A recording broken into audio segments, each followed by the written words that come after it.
Ambasadori i Bashkimit Evropian në Tiranë, Silvio Gonzato, kërkoi plotësimin e vakancave të magjistratëve si një hap kryesor për ecurinë e reformës në drejtësi.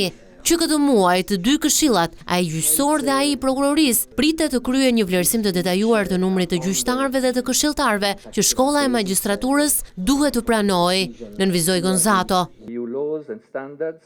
E di që nuk është e lehtë të punohet nën presion me një numër të madh dhe në rritje çështjesh të prapambetura, duke garantuar njëkohësisht një cilësi të lartë të drejtësisë. Thënë thjesht, na duhen më shumë gjyqtar, të mbështetur nga një numër i mjaftueshëm këshilltarësh dhe ndihmësish ligjor. Duke marrë parasysh nevojën për të reduktuar stokun e madh të çështjeve të prapambetura, nevojën për të promovuar specializim më të madh të gjyqtarëve, si edhe nevojën për të pasur fleksibilitet për një numër më të madh angazhimesh të përkohshme. Parakusht për antarësimin e Shqipërisë në Union është një gjyqësor i pavarur, tha diplomati.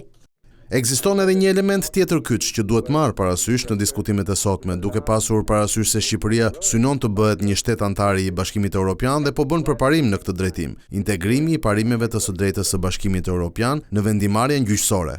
Në të ardhmen e afërt, qytetarët e BE-s mund të dëshirojnë të krijojnë biznese në Shqipëri, të konsumojnë produkte të prodhuara në Shqipëri, të blenë tokë ose të përfitojnë shërbime të bazuara në Shqipëri.